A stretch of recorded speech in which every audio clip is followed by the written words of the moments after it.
Sarma sir. I now request Dr. Ruma Talukdar ma'am and Dr. Raja Pathak to felicitate our guest.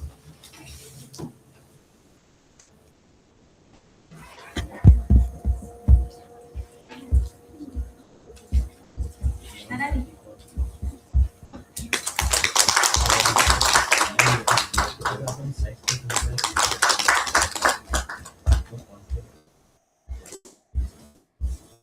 Dr. Diganta Vishwa Sharma is a distinguished scholar, poet, translator, and public intellectual, currently appointed as Professor of Practice at the Center for Indian Knowledge Systems, Indian Institute of Guwahati, that is IIT Guwahati, a role he assumed in May 2025. In this capacity, he engages in academic lectures, seminars, and scholarly discussions during periodic campus visits, contributing to the Institute's effort to promote indigenous knowledge systems and cultural scholarship. Dr. Sharma is widely recognized for his contributions to Indian philosophical and cultural studies, particularly through his academic translations of seminal works by Sri Aurobindo, for which he received the Sahitya Academy Translation Award. His intellectual pursuits encompass Indian culture, spirituality, and literature, and he has delivered hundreds of lectures across India in multiple languages, establishing himself as a powerful voice in contemporary humanities discourse. Dr. Sharma also holds adjunct academic positions at Guwahati University and Dibrugarh University and has been honored with an honorary PhD for his contributions to value-added education and Indian philosophical thought. Now I request Dr. Sharma to please come to the dais and deliver his presentation.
Namaskar. A very good morning to all my esteemed participants. First, let me make some clarification. Though I'm supposed to talk here about an introduction to Indian knowledge system, along with its contemporary and universal relevance. Let me clarify. Neither am I a scholar, nor do I possess scholarship. Then why this audacity on my part? I have a sense of offering anything and everything at the lotus feet of the Supreme Divine Mother. And this sense of surrender is the sole source of my strength and tenacity. Whatever I will be speaking here today, I will be putting everything from the writings of basically four personalities. Firstly, Sri Aurobindo, along with his spiritual collaborator, the mother, Vivekananda, and one of the India's, I do not know right now he is living or he is no more with us. But for me, he is a living sage of post-independent India, Ram Swarup. Let me first define Indian knowledge system. It is an evolving subject. And we have been hearing this phrase for the past decade, since 2014. And before that, we heard another phrase, and that was Indology. Is the both phrase identical, similar, or both has radical and fundamental difference? Indology and IKS. I'll try to explain, but first let me define concisely what exactly meant by IPS, though it will be concise definition. It will be almost a single liner definition of IPS. But in my opinion, to me, it is the most comprehensive definition of IPS. Though it is a single liner, simple definition. To me, it appears as the most comprehensive definition. In a recently published book, titled Concept and Application, IKS Concept and Application, written jointly by three authors, B. Mahadevan, Vinayak Rajat Bhatt, and Nagendra Pabna RN. They have given us a definition of IKS. It is a single liner definition, but it appears to me as the most comprehensive definition of IKS. Though the term is likely to be defined variously by various authors, as it is an evolving subject. We have been hearing this phrase only for the past decade. It is an evolving subject. It is still being evolved, and so it is likely to be defined variously by various authors. They have defined IKS, that IKS is a generic term. IKS is a generic term that covers practically everything about India. That practically covers everything about India.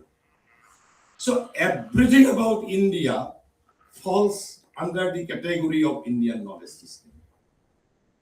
And I'm sure you are surprised, you are astonished. Why everything about India should be regarded as India's knowledge system? Because everything associated with India, everything, whether India's literature, whether it is India's past, polity, society, politics, spirituality, philosophy, art, sculpture, architecture, Indian music, everything associated with India is also associated with a knowledge. I can challenge almost. You can accept it, you can reject it, you can throw it away. That is up to your freedom. It is a free world, and you are free citizen of a free world. You can accept those things as knowledge, you can reject it, you can throw it away. It is up to your wisdom, it is up to your consciousness. But everything associated with India is also associated with your knowledge. You will find either of these four things minimum behind everything Indian, whether Indian society, the thousands festivals celebrated across India, even in a single day, you will find one of these four things at least. You may get four things also, but at least you will get one of these four things. First one is knowledge, power, unity, and freedom. Everything behind India is associated with these four things, at least one of these four things. It is all about knowledge, it is all about celebration of freedom, it is all about celebration of power, or it could be a celebration of unity. Any festivals, you take any festivals from Meghalaya to Maharashtra, from Kanyakumari to Kerala, you will find these four things. Why? There has to be a rationale. Sri Aurobindo says, because these four are the foundations of an ideal society. These four are the four wheels of an ideal society. And what are those? Let me mention again: knowledge, unity, freedom, and power. Without these four, chemistry cannot make a beautiful world. Physics cannot make a beautiful world. Technology cannot make a beautiful world. But freedom, knowledge, power, and unity, these are the four indispensable ingredients of an ideal society. So everything behind India, you will find either of these four things. And that is why perhaps these three writers have said IPS is a generic term that covers practically everything about India. Everything about India. But now the question arises, and perhaps perhaps you have imagined what a tough task it is. Yes, it is indeed a huge challenge to define what really constitutes IPS. Why it is a tough challenge? Because for a nation with more than 5,000 years of recorded history, even it could be more, India has a recorded history of not 100, 200, 500 years. India is not a new nation born on 15th August 1947. India has been an ancient nation. India has been an ancient nation. And it has a recorded history of more than 5,000 years. Abundant cultural and archaeological artifacts, literature, social and community practices. And in view of all these things, defining what constitutes Indian knowledge is itself a huge challenge that has to be admitted. For a people like me, I need at least 5,000 birds, not to speak of 1.5 hours. I need at least, for an ordinary people like me, I will require at least 5,000 birds to say even a few words, even to say even 1% about India's knowledge, because it is almost infinite.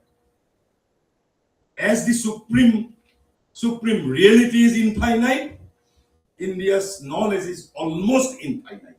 At least for an ordinary like me, I will require at least 5,000 birds, not 1 hour, 2 hour, 3 hour, or 100 sessions. I will need at least 5,000 birds. Then, what would be its MB? If you are asked, what would be its MB? What would be its MB? Literature, cultural and social practices, historical evidence, and other such knowledge assets available in all Indian languages and in all Indian dialects, not only in major Indian languages, available in all Indian dialects too, and available in all geographical regions, whether it is in Meghalaya or whether it is in Maharashtra, whether it is in Kerala or it is in Kashmir. Knowledge assets available in Assam or in Andhra Pradesh will all technically fall under the ambit of IPS. Is it not a huge task then? In knowledge assets available in all geographical regions, in all Indian dialects, in all Indian classical languages, or in all modern languages, not only in Sanskrit. including Sanskrit, Pali, Prakrit. We have 10 classical Indian languages already recognized by the government of India. We have 15, 16 modern Indian languages. Another 24 languages have been recognized by the Sahitya Academy. And in addition to those languages, we have thousands of dialects too. So this is the ambit of IPS. Then what would be its time dimension? What would be its time dimension? Whether only the past knowledge will be taken into consideration, whether present too also will have to be taken into consideration. Yes, past, present, even future have to be taken into consideration. Why? The other aspect of the issue is the time dimension. Why time dimension? Why India's present, India's future has to be taken into consideration? Because knowledge is not a static phenomenon. Knowledge is being continuously synthesized by any society. So knowledge assets available in India from the prehistoric times to 10th January 2026, even thereafter. So India's past, present, and future. While considering the time dimension of IPS, India's past, present, and future, all three will have to be taken into consideration. And also, this past, present, and future actually is a continuous process. Maharishi says, Sri Aurobindo says, past is our foundation. And what is present?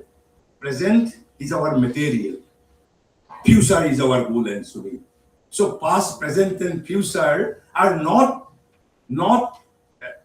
it is not something connectedless. They are interconnected. Past is our foundation, present is our material, future is our goal and summit.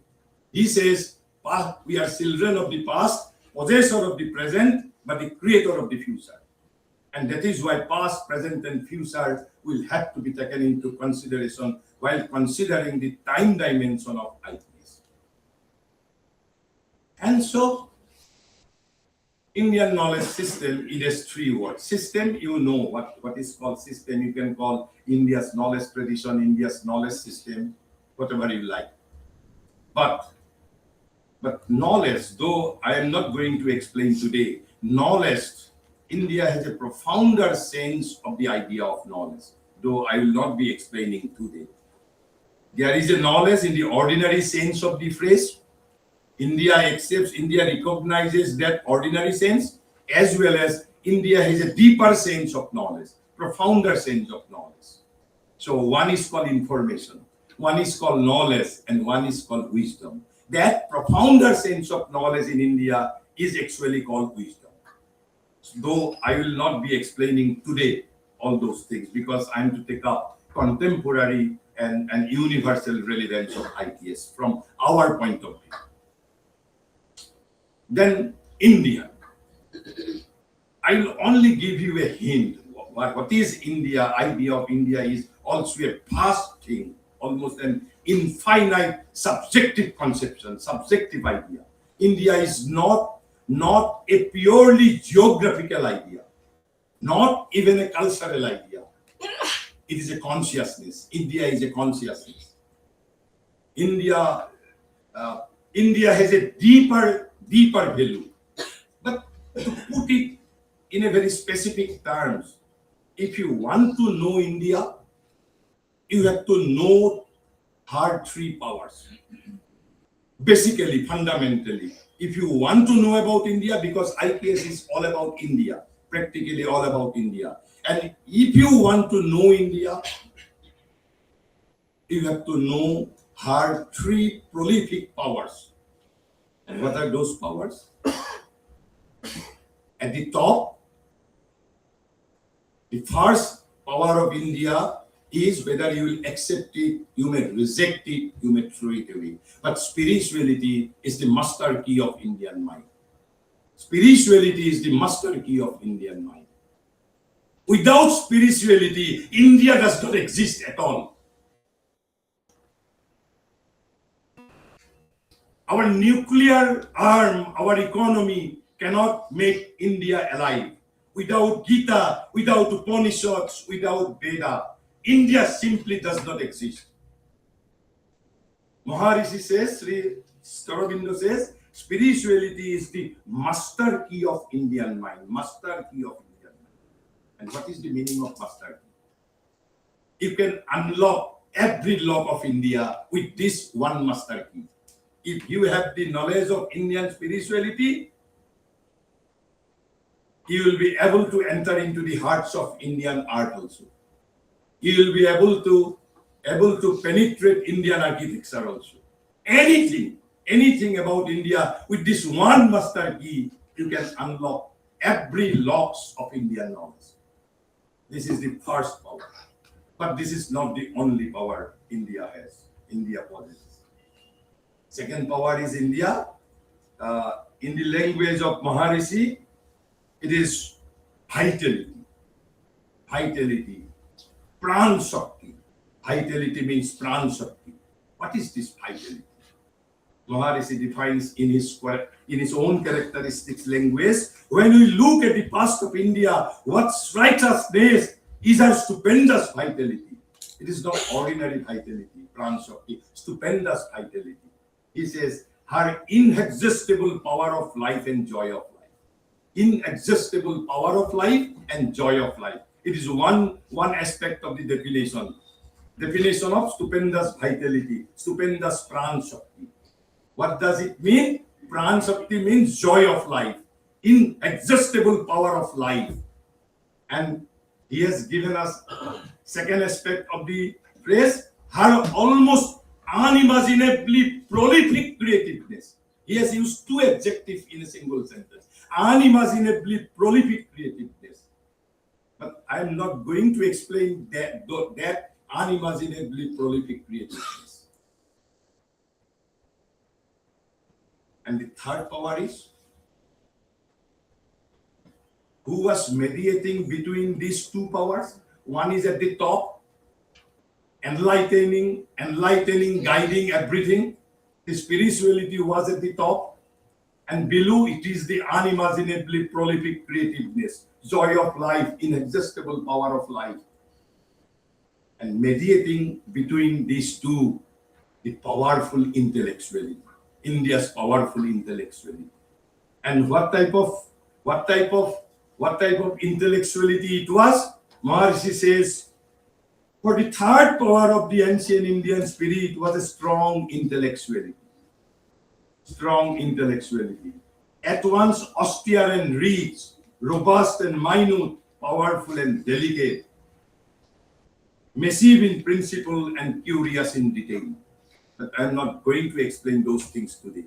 But thus Indian knowledge system means India, if you want to know about India, you have to know India's these three powers. Spirituality, the power of spirituality, power of creativeness, unimaginably prolific creativeness, and the third power is India's strong intellectuality. And in knowledge, that there is an information, there is something called information, then there is something called knowledge, but India has a deeper meaning of knowledge. That deeper meaning of knowledge is called wisdom. And system you know. Now let me explain. Let me explain how it is different from the earlier phrase, Indology. Indology, first definition. The term Indology was never used by Indians themselves.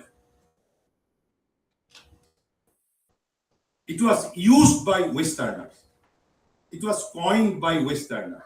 While the term Indian knowledge system has been coined by Indians themselves. This is the first definition. Indian knowledge system originated, the phrase is born here in India. We have coined this word. We, the Indian nations, have coined this word, coined this phrase, Indian knowledge system. While the term Indology was never coined by Indians themselves. It was coined by the Westerners. This is the first difference. Second difference, Indology is basically South Asian studies, not typically Indian studies. It is South Asian studies. But once upon a time, majority of the today's South Indian free nations were integral part of Akhanda Bharat. A large part of today's South Asian nations, free nations, were once integral part of India, integral part of Akhanda Bharat. So, Indology is not typically everything about India. It is about certain aspect of South Asian studies, certain South Asian studies, and India as one part of South Asian studies, or South Asia, India, in the capacity of one part of South Asia, you may call Indology is also a study of India, but not typically. It is not 100% study of India. Number third difference. Indology is an academic study. But then what is academic study? A strict academic regime. Methodology, discipline, syllabus, guided by when knowledge is being guided by methodology, strict discipline,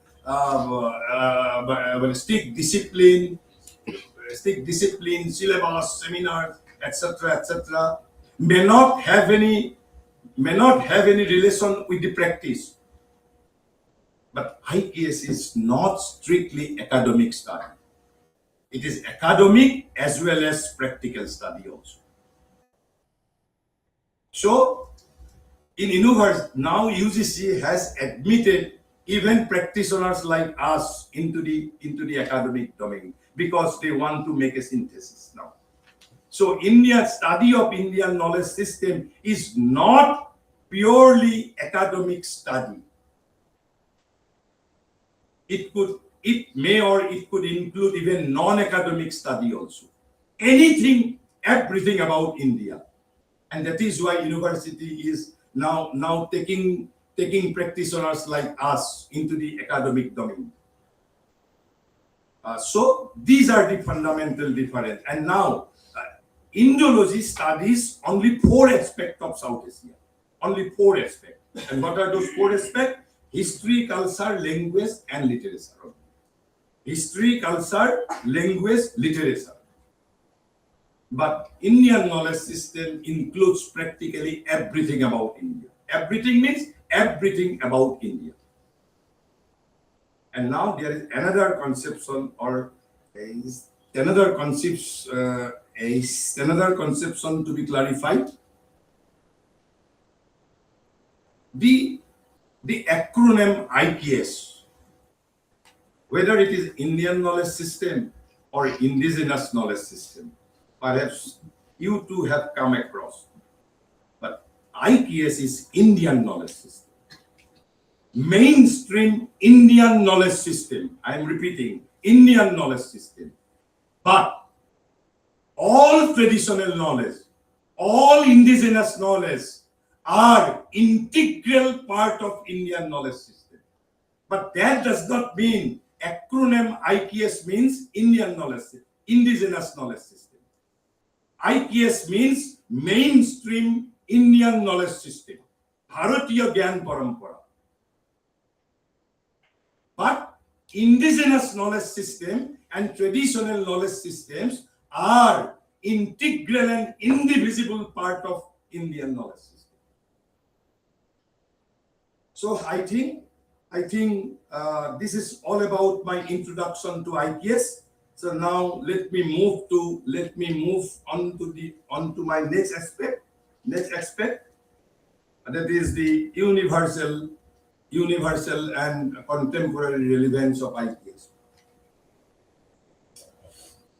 And before deliberating on contemporary and universal relevance of IPS, let me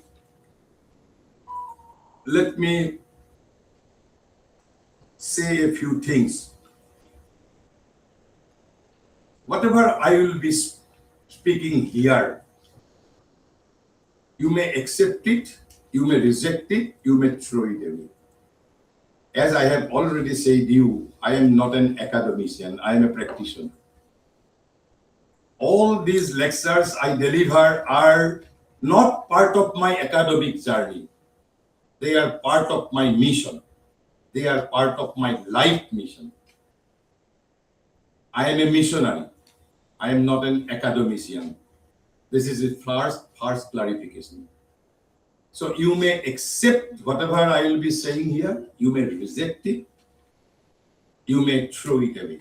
As Sri Krishna gave this freedom to Arjuna also. In the very last chapter of the Bhagavad Gita, almost this is one of the last concluding slokas of Srimad Bhagavad Gita. Gita's teachings actually with verse number 66, Gita's Srimad Bhagavad Gita's actual teachings closes with the verse number 66. Now I am explaining to you the verse number 63, chapter number 18, where Sri Krishna says what he says. Let me directly utter the English translation. He says, "Thus I have explained to you this knowledge. Thus I have explained to you this knowledge. Iti te gyanam akhatam vijjatamam maya. Thus I have explained to you this knowledge, which is more secret than all secrets. Which is more secrets than all secrets." Then he says, "Reflect on this fully, and then do as you wish." This is the freedom given to Arjuna. Jathasya tatha kuru. After due reflection, you may reject me, you may throw it away, you may not accept it. Jathasya tatha kuru. Verse number 63, chapter number 18. This is the highest kind of freedom, free will, given to his own student.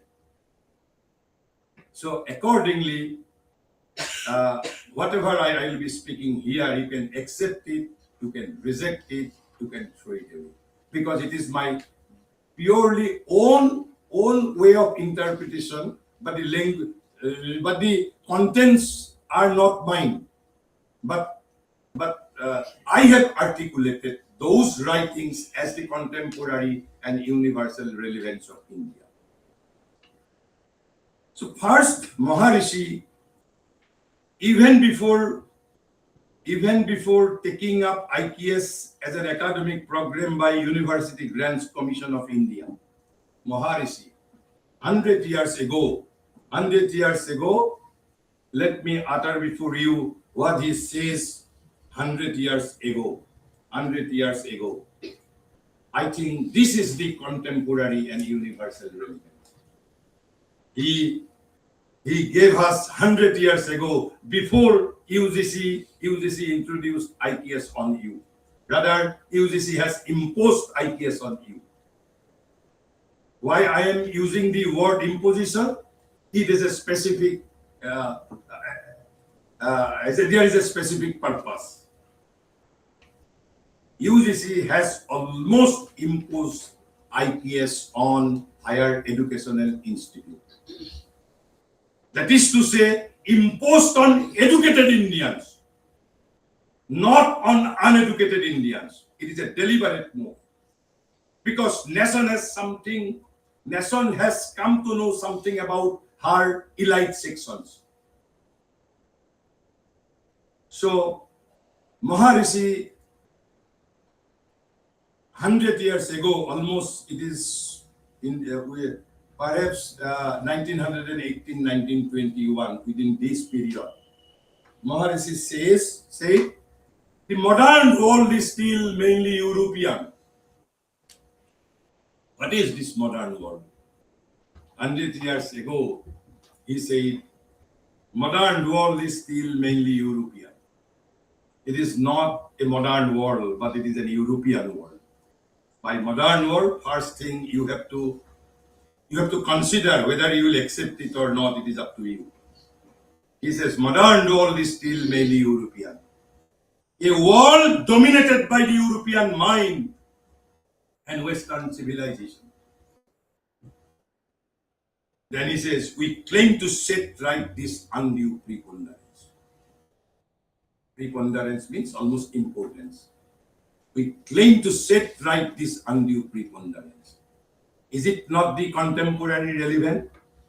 Is it not the contemporary relevance? Is it not the hidden agenda behind IKS, which was already started by these great personalities even before independence, which has now only been put into practice by UGC 100 years later. He says the modern world is still mainly European, a world dominated by the European mind and Western civilization. We claim to set right this undue preponderance. I think it is not only emphatic, it is a categorical statement. But why? Why we need to sense this preponderance? We were slave for 200 years. What is problem in being or remaining slave for next 1,000 years? We had the great experience of remaining as slaves to English people for 2 centuries. He says, we claim to set right this undue preponderance to reassert the ACAT. To reassert the ACAT. You mind the word reassert, not to assert, but the reassert. What does it mean? Asia was, before European Renaissance, Asia was dominating the world. Asia was dominating the world. So Maharishi, that is why he's saying to reassert the ACAT and for ourselves the Indian mind.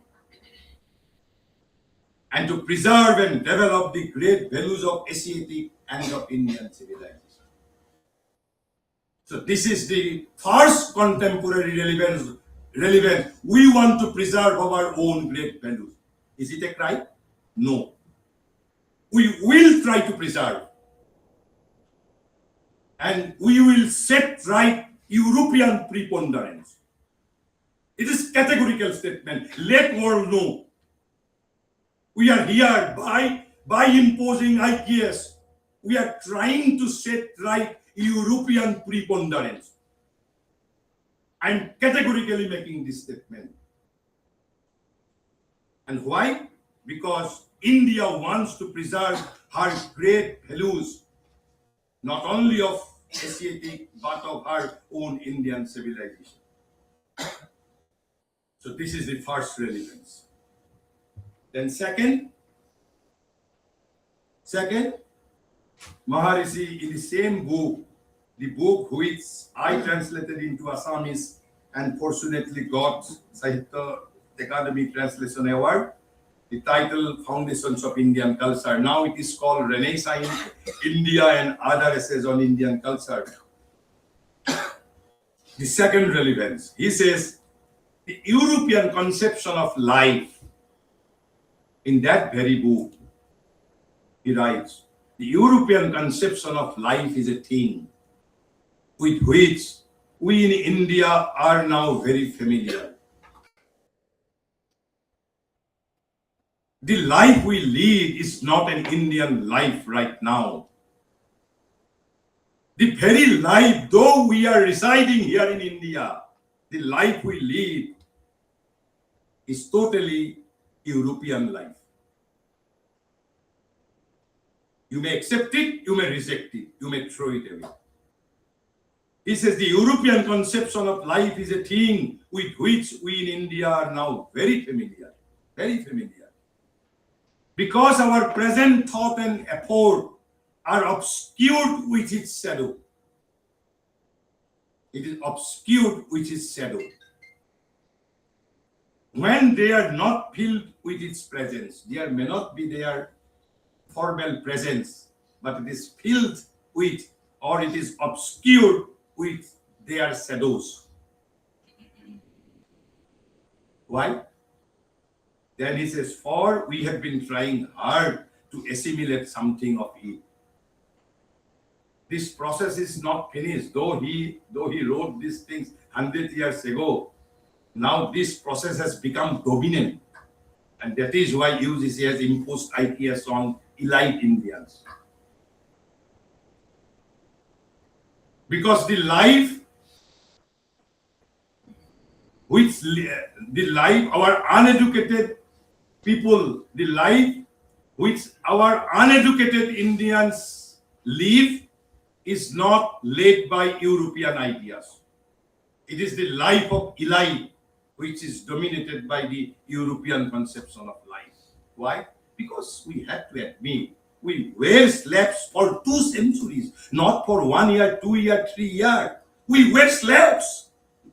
We were not servants, we were slaves. They were our master. We have fallen into decadence. There was decadence on our part from the great glory. We have to admit, and even to shape ourselves, and especially our political, economic, and outward conduct, into some imitation of its form and redeems. Something we are trying to assimilate. Assimilation is not that bad. But what is very dangerous is imitation. What is dangerous is imitation. But something we have trying to imitate, something we have trying to assimilate. And especially in which domain? He is saying politics, economics, and our outward conduct. And we want to sense this course of thing. This is the second relevance. Yes, we deliver by imposing IPS. We are trying to sense these things. We are trying to set right this undue preponderance. So this is the second relevance from our point of view. But the third again, it is also the concept of IPS also. If you are asked, suppose you are in a foreign country, you are invited by a foreign country to deliver something on India. And if you are asked, please tell me in a single sentence, well, IPS means practically everything about India. But what is that practically everything about India? By imposing IPS, what we actually want to accomplish? What we actually want to accomplish? If you are asked specifically, then what would be your answer? Maharishi says, to recover Indian thought, to recover Indian character, to recover Indian perceptions, to recover Indian energy, to recover India's greatness. Why we want to recover? Why we are trying to recover Indian energy, Indian perception, Indian greatness, Indian character, Indian thought? Western knowledge not sufficient for us? We are getting jobs. We are living a beautiful life with the Western knowledge. Why it is necessary? Because Western knowledge has failed to solve any human problems. What they have solved today? They have armed us with the practical amenities of life, with the comforts of life. Why a 12-year boy commits suicide?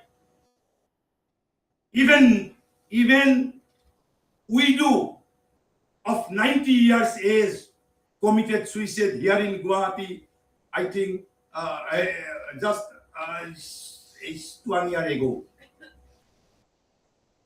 West, so far with Western knowledge, have not solved any human problems. So it is now India's turn. And we claim we can solve all human problems if Indian knowledge is fully practiced. And that is why Maharishi says to recover Indian thought, Indian character, Indian perceptions, Indian energy, Indian greatness, and to solve the problems that perplex the world. We are not selfish. India is not surviving for herself alone. Why we need Indian knowledge system? To solve the problems that perplex the world at large. And this is the sense of India becoming Vishwaguru. The sense of India becoming Guru is not to become another Hitler. We do not want to be like Nazi. We want to be Guru of world, Guru of human race. And what is the sense of becoming Guru of whole human race? We have to be able to solve all human problems. Then only Indian knowledge system will be recognized. And we must have the capacity. And India claims she has the potential. Because last 500 years almost, last 400 years, last 300 years, European knowledge has been trying in vain. They have not been able to solve any human problems. And that is why Maharishi says to recover Indian thought, Indian knowledge, Indian perception, Indian energy, Indian greatness, and to solve the problems that perplex the world in an Indian spirit and from the Indian standpoint. You may debate why you need Indian spirit to solve world's problems. Because we are Indians. We cannot hope to solve human problems with the Western spirit. Western spirit is meant for themselves. Gita has been consistently saying about Swabhava and Swadharma. If you are a poet, you can help the world only with your poetry. You cannot help the world with your architecture. Sachin Tendulkar cannot contribute to the world of art because everybody has his or her own Swabhava and Swadharma. And that is also the case with the nation, because India has a peculiar Swabhava and Swadharma. And that is what is called Indian spirit, Indian standpoint. And that is why IPS has been imposed. We want to solve problems that perplex the world at large, but in an Indian spirit, from Indian standpoint. This is the inherent syllabus of IPS. By IPS, what we actually want to do, we want to recover Indian thought, Indian energy, Indian power, Indian greatness, Indian energy. And why we want to recover? Because we want to solve the problems at large. At least world has to give us an opportunity. Because they have tried their level best. And Maharishi says, this is also the mission of Indian nationalism. Indian nationalism is not a political concept. Indian nationalism is a humanitarian concept. It is an universal concept. Indian nationalism is actually universalism. Maharishi was saying this thing in the context of Indian nationalism. So let me quote him fully: to recover Indian thought, Indian character, Indian perception, Indian energy, Indian greatness, and to solve the problems that perplex the world in an Indian spirit. From the Indian standpoint, in our view, is the mission of nationalism. This is also the mission of Indian nationalism. This is also the mission of Indian knowledge system. This is also the mission of very existence of India. because our actual destiny is to become Vishwaguru. And the sense of becoming Vishwaguru is to be able to solve all human problems. And India claims India has the capacity. But if those knowledge are not practiced for long, for an indefinite period of time, they may disappear. They may disappear. And that is why UGC has imposed, because if they are lying idle, if they are not practiced, if they are not studied, if they are not put into practice, then those knowledge may disappear from the world altogether. There is a danger. This much has to be admitted. So I have already given you 3 examples. Actually, these are the crux of the relevance. Why India want to rise? We want to solve all human problems, but from an Indian spirit, from Indian standpoint. And what is that Indian spirit and from Indian standpoint? We want to recover our own thought, own perception, own greatness, own energy, own power. And this is the mission of our nationalism. This is the hidden agenda of Indian knowledge system. This is the contemporary and universal relevance of Indian knowledge system. It is not an academic luxury. There is a purpose behind it. There is a great purpose behind it. So now move on to another aspect of the issue. Another aspect of the issue. And for that, I have to look at the history of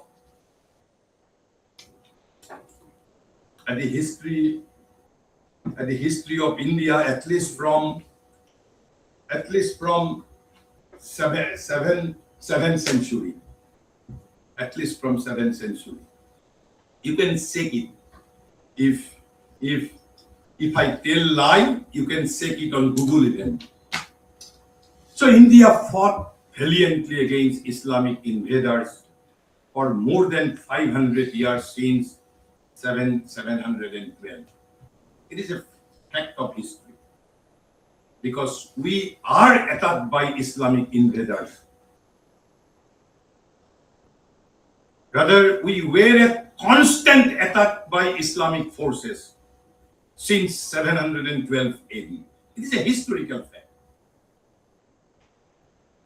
So India, but we fought valiantly. What is important? We fought valiantly against Islamic invaders for more than 500 years since 712, and heroically resisted their aggression and invasion for long 500 centuries. That is the most important thing. With our unimaginably prolific vitality, with the power of our spirituality, with the power of our strong intellectuality, we could resist them for long 500 years. If it would happen with other nations, those nations would have perished. But India had the inherent power. We could resist them for long 500 years. But eventually we were defeated. That also have to be admitted. Eventually we defeated in their hands after long heroic resistance for 500 years. Islamic rule was established in 1206 AD. In fact, the Islamic rule in India in 1192, after the capture of Lahore, and the end of the Ghaznavis. So this is the particular period, and those period of India was not the period of glory. It was all those periods were the periods of decadence. Even in the period of decadence, we fought against Islamic invaders and heroically resisted their aggression for long 500 years. But eventually, in the year 1196, we were defeated. That has to be admitted. Now, Ram Swarup explains this phenomenon, how he has explained. In his book on Hinduism, published by Voice of India, there is a book on Hinduism by Ram Swarup, published by Voice of India, page number 37. He says, when two cultures meet on unequal military terms, two cultures means first, Indian culture and the Islamic culture, and second, Indian culture and the Western cultures, with unequal military terms, because India was militarily weak than that of them. We were weaker military forces at that point of time. At that point of time. So when two cultures meet on unequal military terms, as the Hindu culture made the West, and earlier made Islam, then what happens? It is a psychological phenomenon. It gives rise to great problems of self-identity. For whom? For the defeated party. And who were the defeated party? We, ourselves. We were the defeated party. We got defeated. Yes, we have to admit. We got defeated eventually in the hands of West and earlier in the hands of Islamic forces. But another fact has to be kept in mind. We lost after 500 years of heroic resistance. If it would have been the case with other nations, they would have perished. But India survived. India survived. It gives rise to great problems of self-identity for the defeated party. But the self-identity for the defeated party belonging to which class? Is it for the illiterate classes? Illiterate classes does not have any clue whether we are defeated or we are under domination of foreign rule. They hardly have any practical idea about those things. But the elite sections know all these things.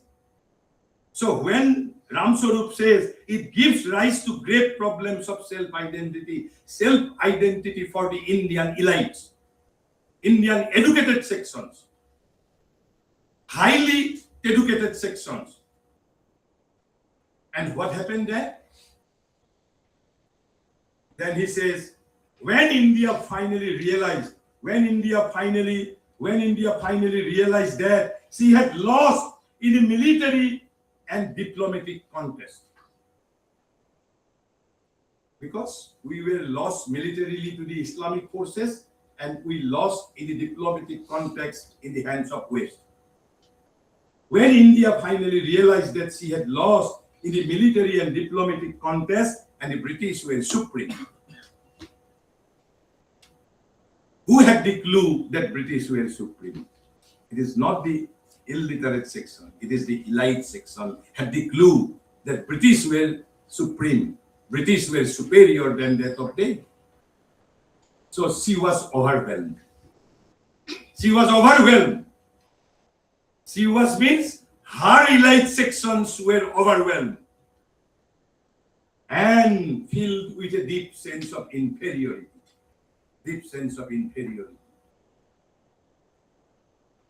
Who filled with a deep sense of inferiority belonging to the elite classes.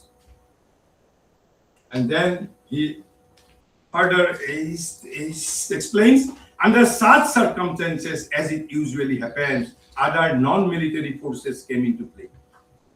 As it usually happens, non-military forces came into play. Different people sought psychological rehabilitation in different ways.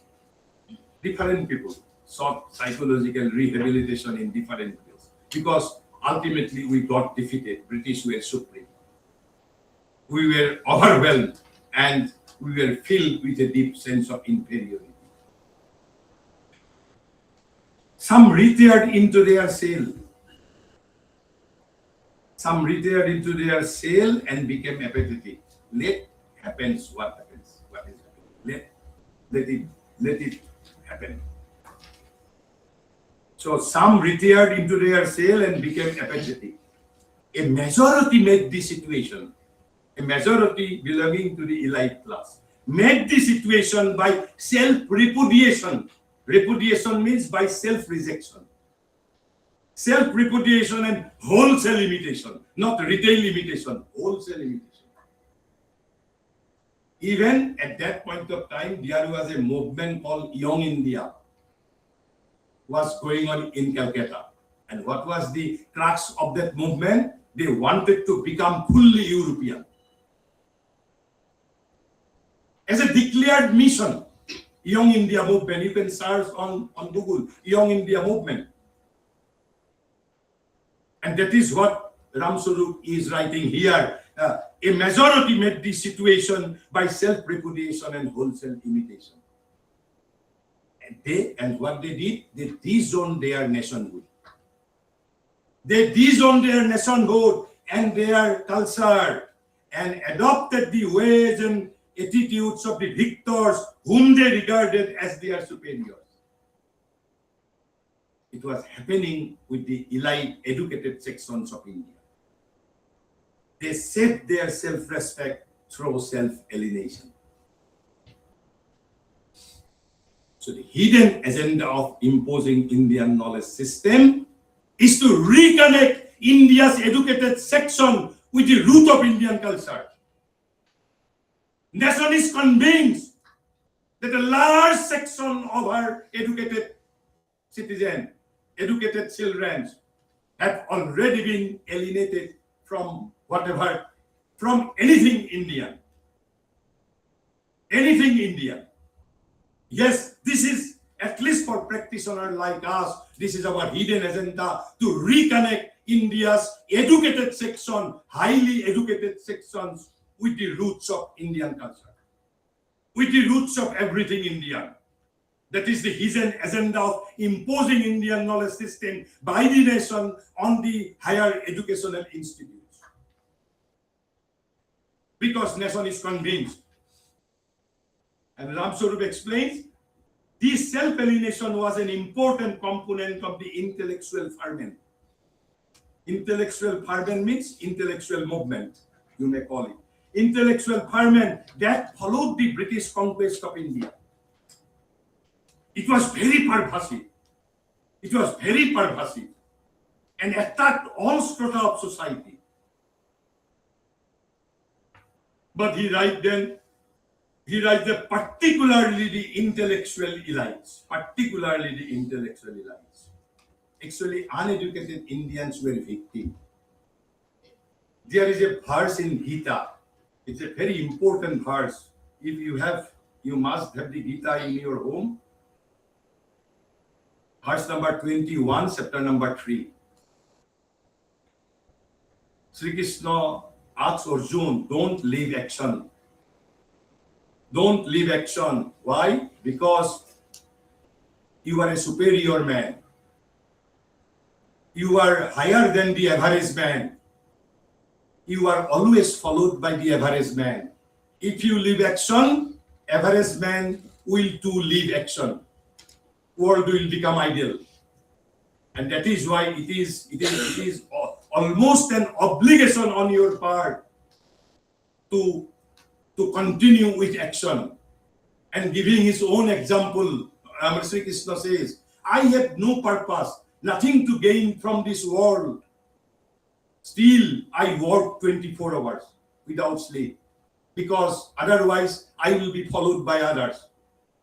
This is the responsibility of the elite section. You are being constantly followed by the average man.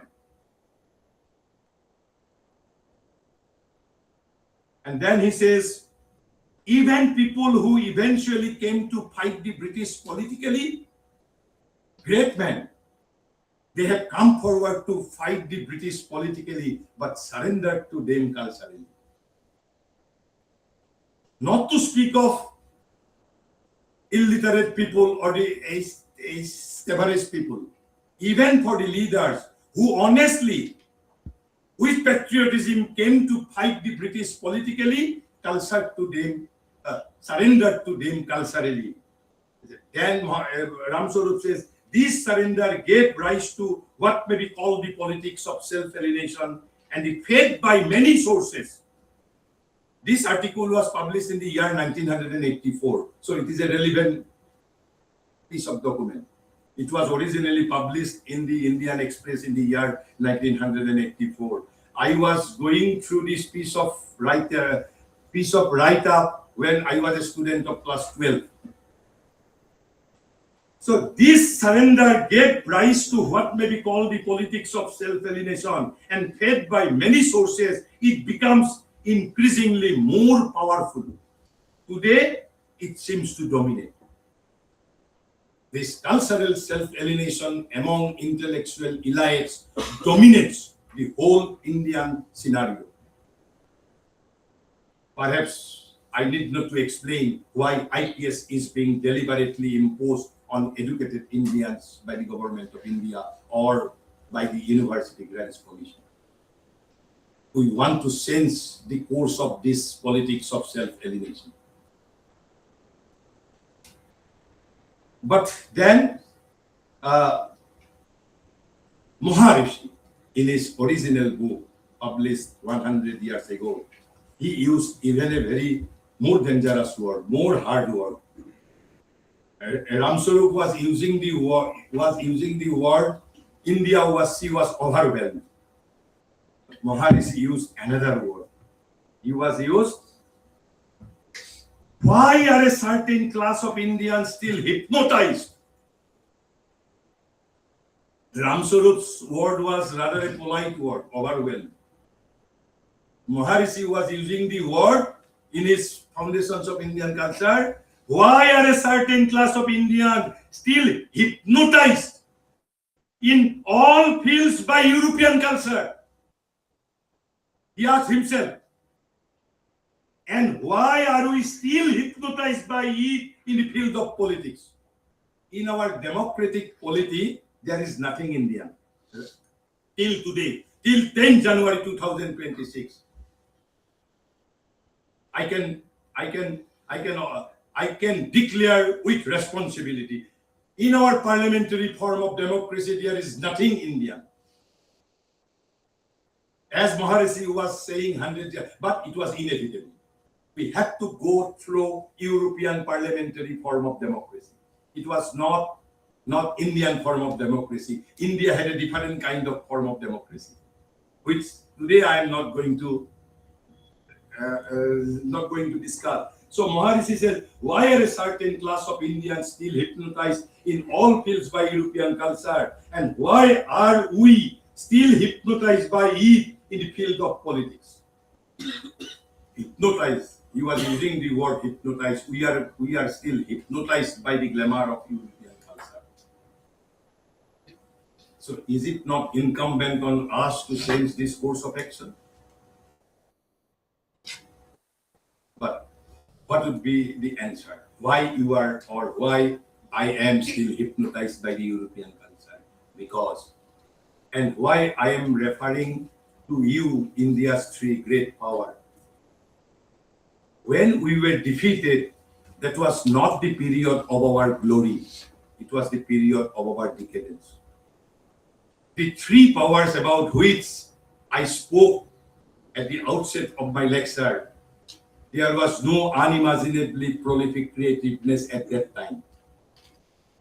There was nothing strong intellectuality at that point of time. Even intellectuality had become one-sided. And that is why India fell into the period of decadence. If you want to revive India, you have to revive India's these three powers. India's spirituality, India's creativeness, and India's intellectuality. When there is ebb on these three pond, then there is decadence. When there is tide, then there is renaissance. And that is why I was giving you these three. I was speaking about these three powers of India. And Maharishi was explaining this thing. He says, because they constantly saw, they means intellectual elites. Why they regarded British as their supreme? Why you regard Cambridge, Harvard, and all these Western universities as your guru? Because you subconsciously recognize them as superior than that of you. I do not recognize. Because they have all their intellectualities. India has a higher faculty than that of intellectuality, which is called intuition. We are being guided by the rishis. Rishis did not speak from their intellectuality. Rishis spoke from their intuition. It is a higher faculty. I do not regard Cambridge professor as a man of knowledge. Yes, he is a man of knowledge, but not that something that I have to be hypnotized. I am not hypnotized by the glamour of Cambridge or the Harvard or the Oxford. Because they constantly saw all the power, creation, activity on the side of Europe. And all the immobility, weakness of a static, inefficient defense on the side of India. But now, we are no longer on the defensive. And that is why we want to revive India's energy, India's power, India's thought. This is the hidden agenda behind imposing Indian knowledge system. Why our elite got hypnotized? Because they constantly saw power, creation, activity on the side of Europe. And what they saw on the side of India, weakness of a static, inefficient defense on the side of India. We want to sense this course of action. We want to awaken our elite section to her powers of unimaginably prolific creativeness. Unimaginably prolific creativeness. So, and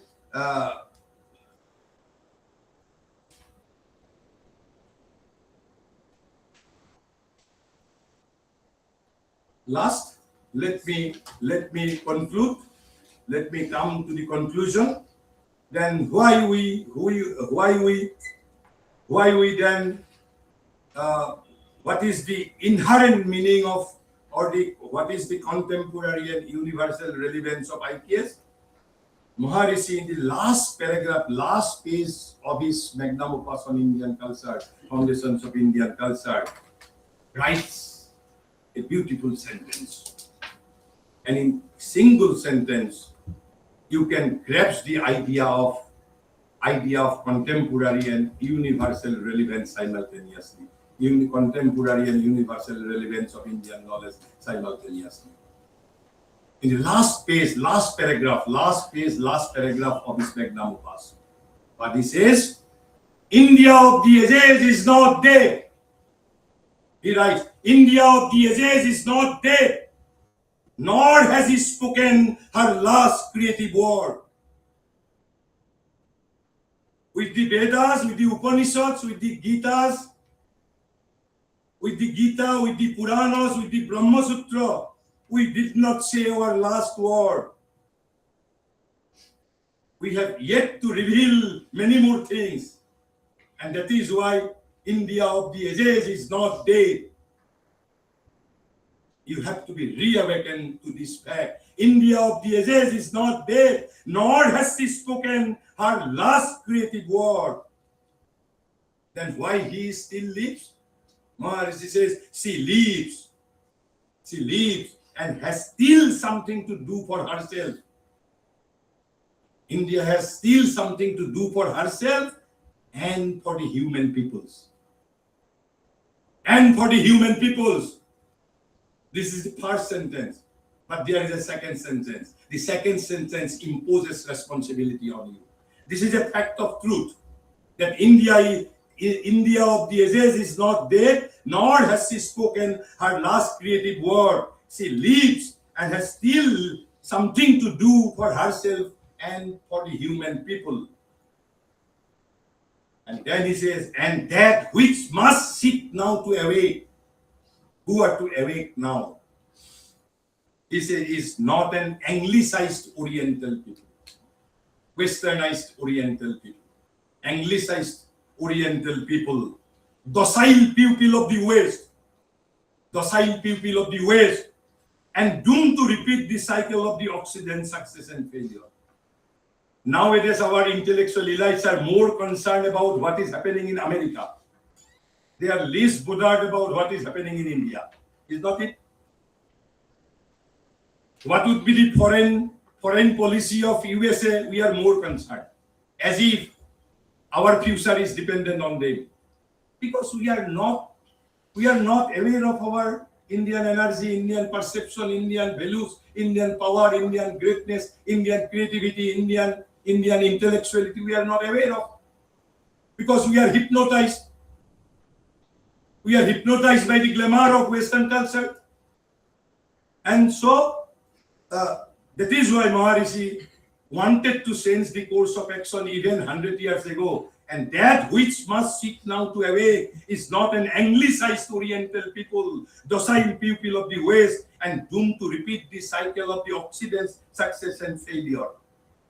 Then what we are seeking for, what we are looking for, he says, but still the ancient immemorable Shakti, but still the ancient immemorable Shakti recovering her deepest self. India wants to recover her deepest self by recovering Indian energy, Indian spirit, Indian standpoint, Indian power, Indian greatness, Indian energy, Indian perception, Indian thought. Actually, that immemorable Shakti, India is a Shakti. She is a goddess. That immemorable Shakti is recovering her deepest self by imposing Indian knowledge system. India is trying to recover her deepest self. And how? How we are trying to recover, how India is trying to recover her deepest self? By lifting her head higher. Not in a state of bowing down. Maharishi says, lifting her head higher, lifting her head higher towards the supreme source of light and strength. And where lies the supreme strength and light? Is it not India's spirituality? All light is within the spirit. So lifting her head higher towards the supreme source of light and strength, and turning to discover the complete meaning and vaster form of her dharma. He was not using the word religion. He was using, in his English book, he was using the word dharma, because dharma is not religion. Religion is a different thing. Dharma is a different thing. Again, spirituality is a different thing. And that is why everything about India you cannot grasp within 1.5 hour. So let me now conclude. What I wanted to say to you. Let me conclude in a single paragraph. The contemporary and universal relevance.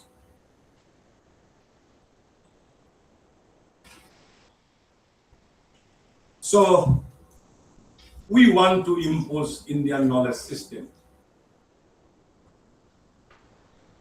Or rather, you may put it in other words, the contemporary and universal relevance of Indian knowledge system is to awaken the young India, because all hope lies on young India. So to awaken the young India towards the profoundest Indian wisdom, not to the ordinary Indian wisdom. We want to awaken our young Indians towards the profoundest Indian wisdom in various aspects of life.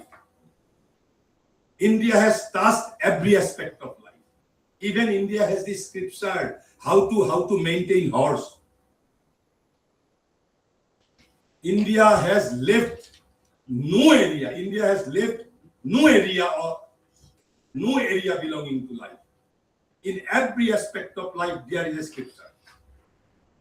So, to awaken the young India towards the profoundest Indian wisdom in various aspects of life, as well as to reconnect the intellectual elite with what? With the roots of Indianness.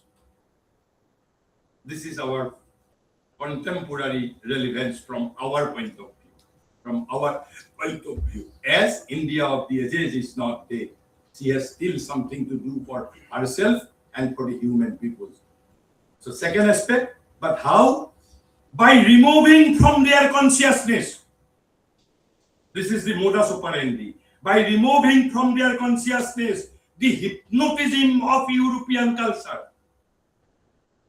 This is the process.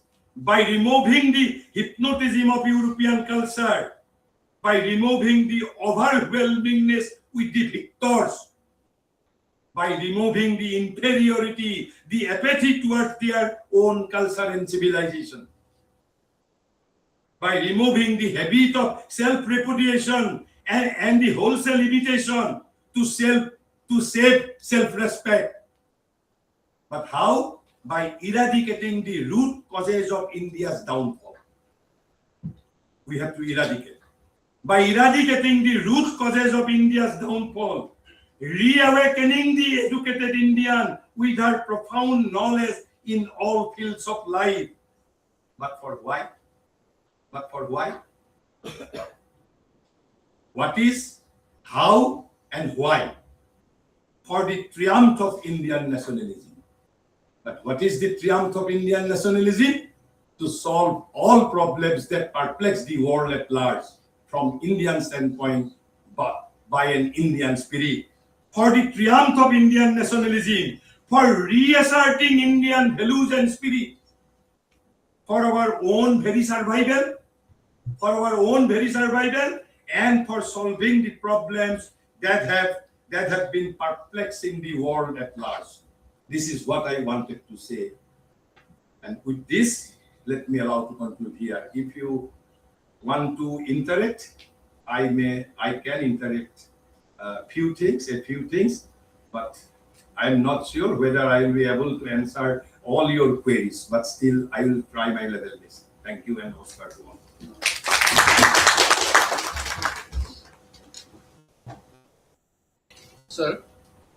Sir, actually, sir.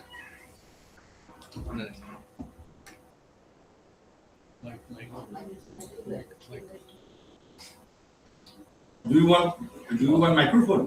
No, sir. So what? It's excellent, sir. Whatever, sir, you have delivered is really a awakening one for I guess to be introduced in the curriculum or and so you told about the present, past, and future knowledge is the IKS. And so what? So you told about the exclusion of the knowledge, sir. Indigenous knowledge. No. Sir, not clear, sir. That's No. I want to. I am saying the acronym IKS. The acronym IKS, because its short form is called acronym IKS. Many is trying to confuse this acronym with indigenous knowledge system. But IKS does not mean at all indigenous knowledge system alone. IKS means Indian knowledge system, Bharatiya Gyan Parampara.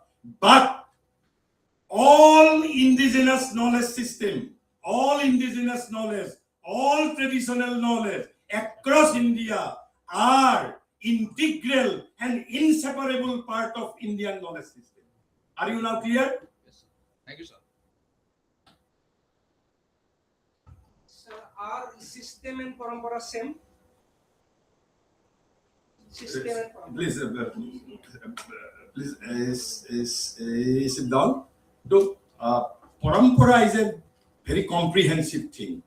System is so in my opinion it should have been Indian knowledge tradition. So system is very small. It carries a limited conception, but tradition is a larger concept, deeper concept. So parampara includes system, includes life, includes culture, includes civilization, lots of things. But system is a system. As there is a mechanical system of repairing a vehicle, so it is a system. So Bharatiya Gyan Paddhati, Bharatiya Gyan Parampara. So in my opinion, actually IKS sounds a bit beautiful, Indian knowledge system, but in Indian translation, Bharatiya Gyan Parampara is more beautiful. So you may call in Indian sense it is Bharatiya Gyan Parampara, but in English it has already taken a permanent shape, the Indian knowledge system. But knowledge is a very small concept, very limited concept, but tradition is a larger concept. Clear are you now? Tradition includes everything. Sir, during your speech, you mentioned about the Indian form of democracy. Indian form of democracy. Indian form of democracy.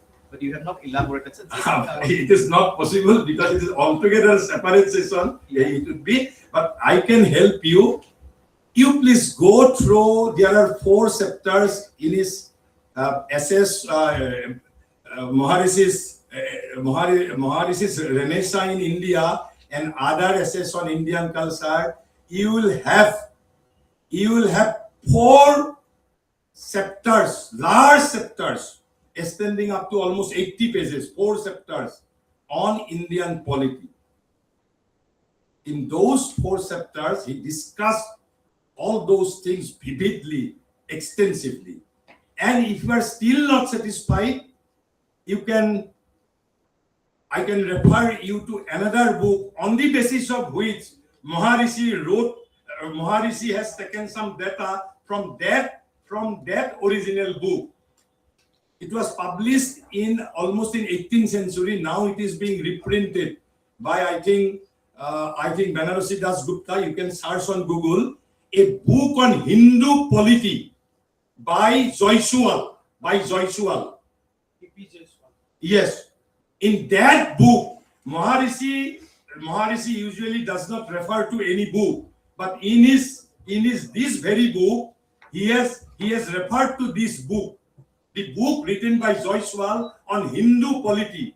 It is a comprehensive book on constitutional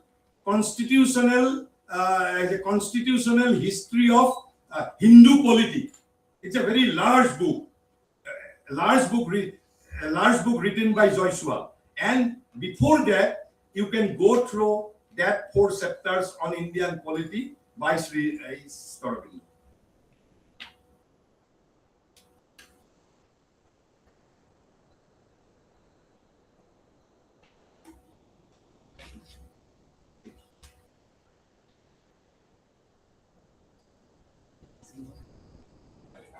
Sir, Yes. it's out of this problem. Every year, we organize Gangai festival here in Silchar, where we always invite, every time we invite different communities to cooperate. Community members also cooperate from different communities. Surely. So in that community member, normally we invite, though I'm not other community members, but they always include me in their decision making. So next year, normally in November, we hold the program. So, sir, if you can give time. Surely I will do. Okay, thank you. Thank you then. No.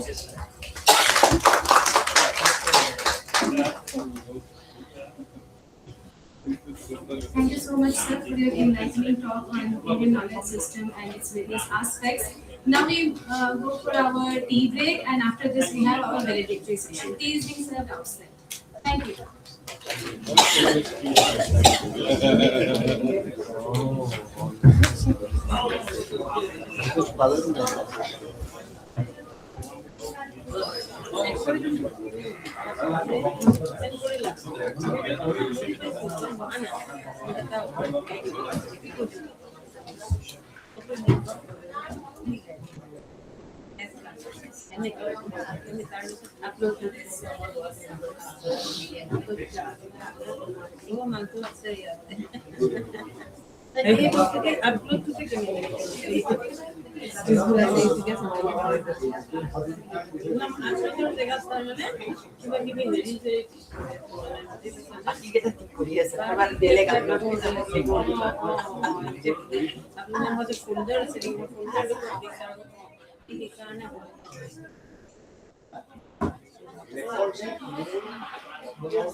মানে ইয়াতেতো এটা কাম কৰিব পাৰিব মইতো তেওঁলোকৰ পৰা যিটো ৰেকৰ্ডটো ল'ব খুজিছো আৰু ৰেকৰ্ডটো লোৱাৰ পিছত মই যেতিয়া মোৰ ইউটিউবত সেইটো আপলোড কৰিম কৰাৰ পিছত লিংকটো লাগিলে মই ইয়াৰে কি কয় যে ৰুমাতলক দি দিম তেতিয়া মানে খুজি ল'ব আৰু তেওঁলোকে মোক যদি 2-3 দিনৰ ভিতৰত কিছু দিব পাৰে মোক আপোনাক যিদিনাই দিব মই সেইটো প্ৰথম আৰু ডাউনলোড কৰিব লাগিব ডাউনলোড কৰি আকৌ ইউটিউবত আপলোড কৰি পেলাই দি দিম মই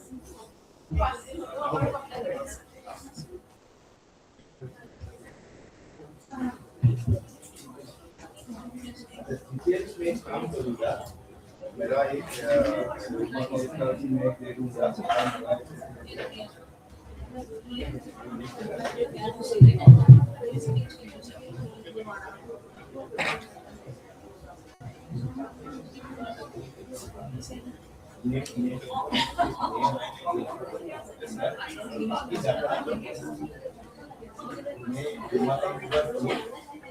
मेरा देश मुझे लगता है तो कुछ सुधार है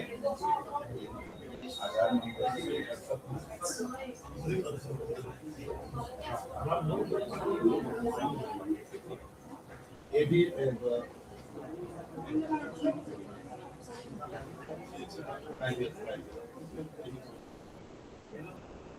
पहली बार से मैं वो लिख देता हूँ सीरीज पहली बार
তাহলে আপনার যদি গরম আছে ভিতরে আপনারা বন্ধ করে দিচ্ছেন